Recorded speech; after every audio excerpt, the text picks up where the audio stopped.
Hey guys, how's it going? Welcome back to the video. Welcome back to an episode on, well, beyond the touchline at this point. Just keep it the same. Today we're going to talk about Manchester City, of course, as I mentioned. The focus is going to be on them.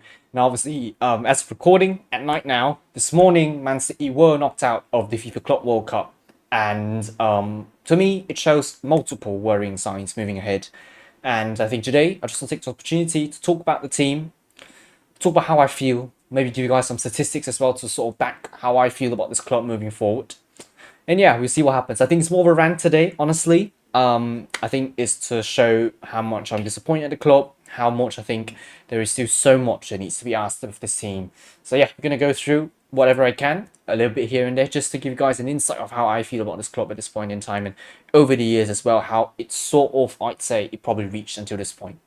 But yeah, drop a like on the video, guys. Are going to enjoy this one. Of course, subscribe if you are new. Of course, I know many haters of Man City have been all over social media. People talk about how it's crazy, you know, comparing oil clubs now between City and Al Hilal.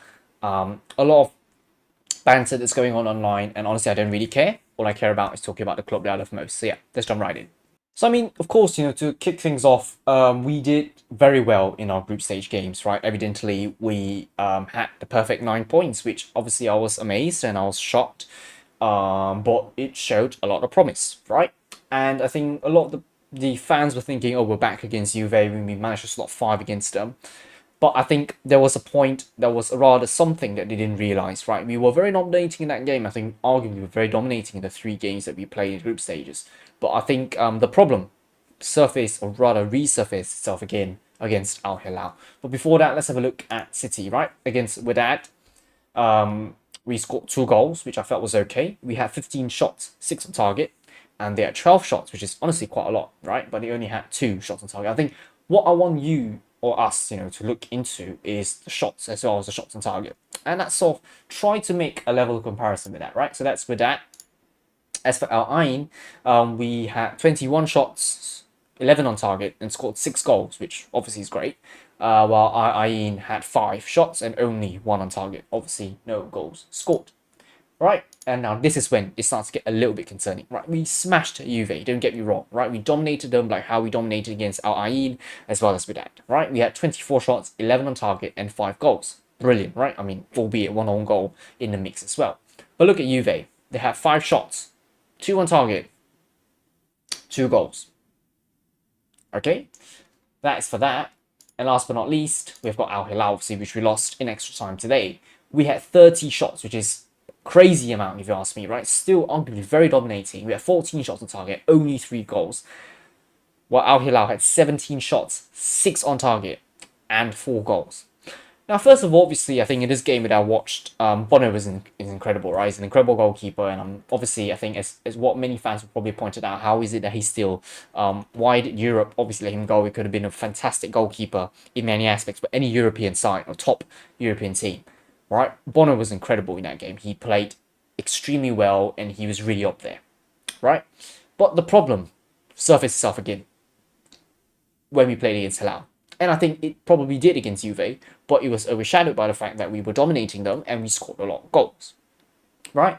For this one, because we couldn't convert the shots thanks to fantastic goalkeeping talent and performance by Bono, which was why we didn't manage to score more than we should be.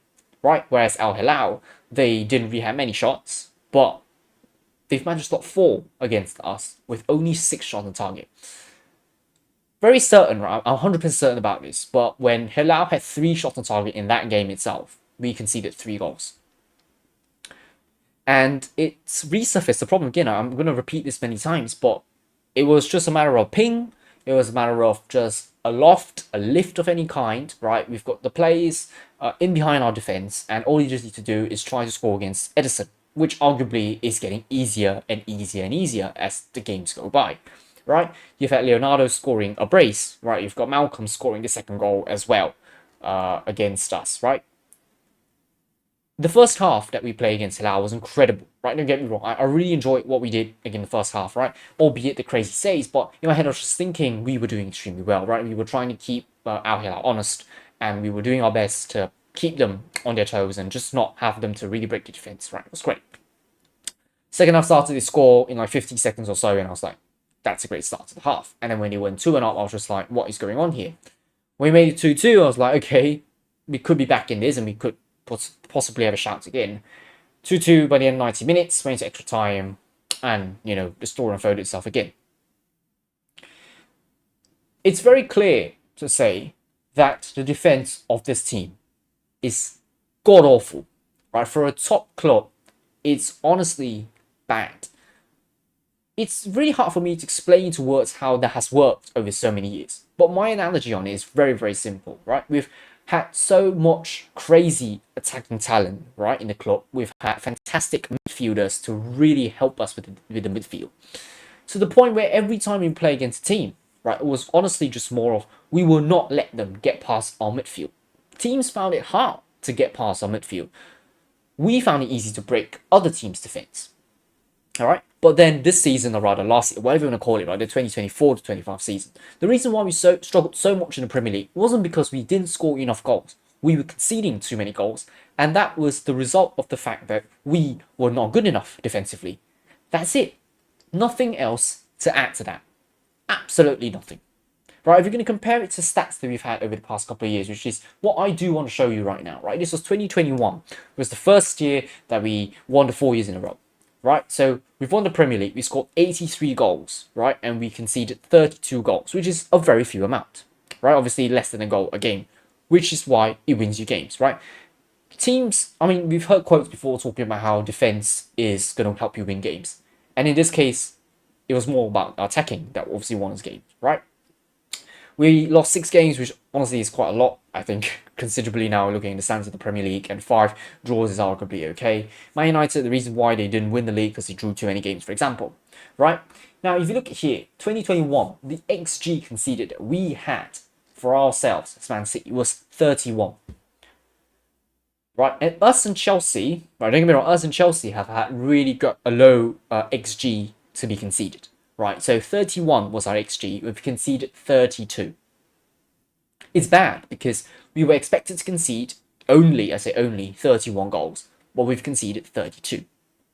Right, so of course on paper that does sound really good, but obviously that was what happened. Right, whereas if you look at teams like, if you look ahead, right, obviously some teams are bound to be terrible at conceding, right? Southampton, 53 XG and then conceded 68. That's bad in itself. I can't really seem to find a team that could probably show that, the XG is a lot higher than the goals they've conceded. Even Liverpool, for example, were about the same, right? So this was for 2020, 2021. Now let's go over to 21 and 22, right? So now I'm going to change the table to 2021, 22. We conceded only 26 goals, and it's the equivalent of Liverpool. Right, obviously, I think at the tail end of the season, we were going on a crazy, monstrous run, and that was why we obviously won the league. Right, fair enough, fair and square. Looking at the XG that we've conceded, however, let's look at this again. We had an XG of 24.7, right, conceded, and we've conceded 26 goals. Liverpool had an XG of 34.3. They were meant to concede another 8 goals more, yet they've only conceded the same amount of goals as us. They've had 10 XG higher than us in terms of goals conceded. And that's simply the reason why, right? When we went into games for the seasons that we've won the leagues, right? The 4 years in a row, the rationale was simple. Score more than your opponent, be really dominating in terms of possession, passes, which is what the club is really known for, essentially, right? Every time you get into the game against City, you'd be like, oh my god, they're bound to, even against a top club, right? They're bound to have very good possession. It's really rare to see another team being able to compete with City for possession. Shots wise, again, very easy for them to somehow magically create chances and get the balls to the back of the net and things like that, right? But you always realize that defensively, every time teams been play against us over these seasons, right? The number of goals that, the number of shots that the opponents had were relatively low. Or even then, they were just terrible shots because there was no way for them to really threaten the goal. And that's simply the reason why we conceded so few goals over these years. And that's simply the reason why we've won the 4 leagues. Because we were so good on the first 2 fronts that there wasn't a need for us to rely on the defense all the time. Why is Edison able to keep so many clean sheets? He's a terrible, terrible goalkeeper. We are aware of that. I think we love him because he's a sweeper keeper, right? He's very good distributing. He's had multiple assists, the most amount of assists in the Premier League as a goalkeeper. Sure, his passing is impeccable, right? Impeccable, sorry, immaculate. But then you look at the goals he's conceded. Honestly, 24.7 XG, you've conceded 26. Now, if that was higher, he's bound to concede more. It's quite clear, right? Whereas Liverpool, they've really kept many teams honest, right? With 34.3 XG, they've conceded 26. I wouldn't give credit to City's defence for keeping their XG this low. I've got to give credit to the midfield. I've got to give credit to the fact that the team as a whole were able to really generate a very good strategy to have themselves passing a lot, and to get the ball moving forward all the time. Because if they were constantly threatened defensively, which was exactly what happened in the later season, that was why we conceded so many goals. There's nothing more to say about it, right? You don't believe me? Right, let's have a look again, right? Let's have a look at 2022 to 2023. Right, so we conceded 33 goals. Okay, I mean, the Badgers are obviously all over the place, which is funny enough. But we've conceded 33 goals. Arsenal have conceded 43 goals, right? So now let's have a look again at the conceding, or rather the XG conceded of us. Right, 2022, 2023. Let's have it loaded up. Right, so yeah, so for 2022, 2023, if you're going to have a look at the goals that we've conceded, right? We've conceded 33 goals, XG of 33. Again, on par, equal. But we scored multiple goals, which is, again, really honestly a reason why we probably won the league. We've managed to ensure that our XG to concede, or XG conceded, is very, very low, right? Which I don't feel like I can give credit to defense, because we were just so dominating in games, right? Even Newcastle, 7 XG higher than us, but they've conceded the same number of goals as us, right? Tottenham Hotspur, it's a different league altogether, right? And now I'm gonna have a look at 23 and 24, right? As we go over to the league, we've conceded 34 goals as well. Arsenal, however, have conceded 29. So I think it makes sense for us to really look at these two teams again, because Arsenal, for that year, they were really keeping us honest, right? We conceded 96 and they scored 91. Right, I don't even need to look at our goals scored, like goals XG, because we were just always so dominating in games, where to the point where we weren't really afraid. We knew probably at the back of our heads where we were probably going to score goals, things like that. Very few games when we found ourselves really struggling to create chances. And of course, when those games happened, we were bound to either lose or draw, right? Not going to get a positive result. But ultimately, I want to talk about the defense, right? I think that makes the most sense to me to talk about the defense. And yeah, so for 2023-2024 season, right, we've conceded 34 goals, right? But the XG of 35.9, which is arguably the number of goals we conceded is lower. And Arsenal, you can see there, they've also managed to keep their defense really well. And I think this season, Arsenal defensively were fantastic, which is why they've managed to perform like that, right? And last but not least, let's have a look at 2024-2025 season, which was obviously the season where we struggled collectively as a club, right? You realize that I'm quite sure we have absolutely increased our XG. And that's why we were so vulnerable in front of goal, and that has really cost us for the season, right? It wasn't really about the goals that we didn't manage to score. It really wasn't that. It was more about the fact that we were just vulnerable defensively, and that was why we lost the league, because we were just not able to rely on our attack or midfield well enough to basically score goals and prevent the opponents from scoring, right? We could be dominating in games, which is very normal for us. You must understand that. But that season in general, or rather last season, we were just unable to do that, right? Again, you look at defensively, look at Arsenal. Fantastic. Liverpool, really fantastic as well. We were different, and that was the reason why. So it's going to be the same again. And I feel that, first of all, we need to get Ederson out of the club, believe it or not. He's been a great goalkeeper for us, but last season in general, with him swapping off Ortega quite a bit, it probably shows signs of how he has not been the reliable goalkeeper, or rather, because he's not been doing so much in general for so many seasons when we were winning the leagues, he's just unable to continue that, trend anymore, So I wouldn't say we need a goalkeeper like Manuel Neuer to come into the club, but we do need a change, that's for sure. We need a new goalkeeper who can really, really help us with our goalkeeping problems. Bettinelli, I'm not sure why he was signed, if he's going to be like a Scott Carson replacement, but definitely we need someone else. Would Ortega be able to fit into the starting lineup and help us? I would say no. right? We do need someone like an Allison. We do need someone like maybe a Vicario isn't too bad either. Or arguably a Jordan Pickford, because Pickford is just insane, to be honest. You know, he's made really, really incredible saves. And somehow this season they've only had an XG of 46.9, which is lower than City's when clearly Pickford was really, really tested multiple times this season. If it weren't for Jordan Pickford, Everton would potentially be relegated. So it's the same with us. We've lost it massively, and so because of that, we've lost the league.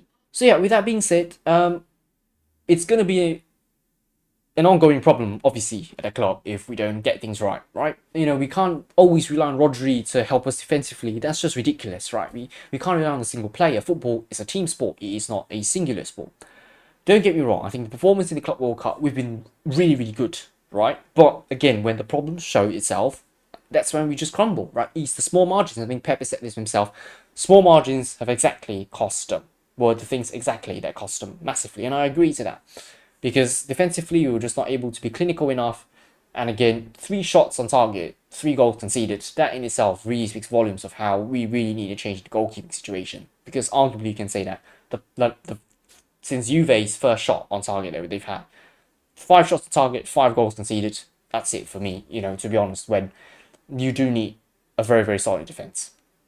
Now, obviously, defensively, Aït-Nouri's addition. Again, I would say Aït-Nouri's not really good defensively, right? He's a great addition to give us the attacking threat that we want. Gvardiol, great attacking threat that we want. But we just lack this defensive-minded player in our defence, really. Ake, Akanji, Stones, okay, Diaz, I still think he's a rock. But, you know, Stones, I think so too. But we obviously need rotation with the players, right? Kusanov didn't really play. Reece didn't play. Reece, whatever, didn't play as well. Again, I wouldn't want to assume that Pep was probably trying to experiment again with the players that he has or whatever, but clearly defensively that is the biggest problem. I don't think, you know, attacking wise, to score 3 goals in a game is not easy. You have to understand that. But to concede 4 goals, that speaks volumes of what you need to improve for sure, right? Especially for a club that has been dominating possession, for a club that is known for dominating shots on target, shots, dominating games in general. To lose to Al Hilal to that level it speaks volumes at the end of the day for me, to show that there is so much more improvement that needs to be done. Does this show that Saudi is a really good league? No, it doesn't. It is really relative if you look into it. Like Fluminense beating Inter Milan before that, things happen, you know, in football. It's crazy, right? And I think this is when the Club World Cup, again, I mentioned this at the very start, right? The Club World Cup is meant for the club to sort of understand where they stand in the grand scheme of things.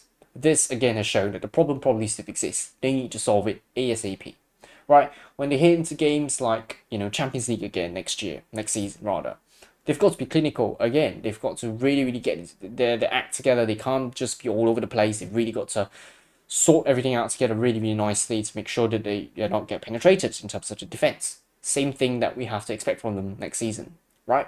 But if they're going to carry forward that performance from last season into this one, they're going to bound to be in trouble again. It's going to be an exact repetition where we are probably good enough for top 4, but there's no chance for us to fight the league because we were not dominating enough and we don't make use of that domination enough, right? Like in the first half of Al Hilal, we were really dominating them. In the second half, however, things just turn on its head, and all we just need is 1-2 chances for the opponent to just get behind us, and that's pretty much it.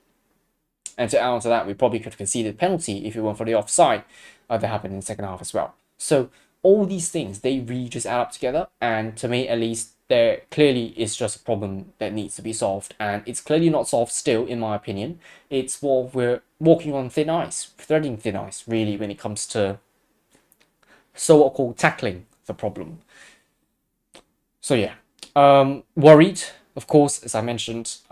It's really unlike the 4 seasons that we've had. But it probably always has been there. It's just because we've always been overshadowed by the fact that we are known for scoring so many goals, and that's why, you know, when defensively we were probably struggling a little bit here and there, we didn't really feel it. So, but last season I felt it massively, and I realized that was the answer, or rather, I found a problem, but I don't have the answer. And if this is going to happen again into next season, we are in trouble. So yeah, that's going to be it from me today, though. Thank you very much for watching this one. As I mentioned, it is more like a rant, nothing more, nothing less. And obviously, as a huge City fan, I am here to express my concerns. But yeah, that'll be it from me. Thank you very much for watching this one. Drop a like if you guys have enjoyed. Of course, let me know your thoughts in the comments down below. I'm sure all the City haters are bound to say that, you know, we are going to spend our 50 million on players and things like that. I don't really care about those comments, to be honest. You know, you want to be a really good team. Money needs to be spent, money needs to be invested. But of course, ultimately, you can invest in the current pool of players that you have. It's possible for City to make use of the current players, but it needs to be in a way that, you know, it's going to be really beneficial for them for moving forward. Pep has to really think about it. How he's going to use his players to get them in the right window, essentially, to really ensure that they are able to fight the rigor and the vigor for next season. Is last season going to be a one-off, or is it going to continue? So I don't really know too, but all I know is that it's not going to be easy season ahead of us for sure, 100%. Right, if it's going to be easy, then I would be sat here talking to the camera and really expressing my thoughts and feelings about this club at this point in time, especially what I've seen in the Club World Cup. So yeah, that'll be it from me. Again, thank you very much for watching. I'll see you guys next time. Until then, goodbye.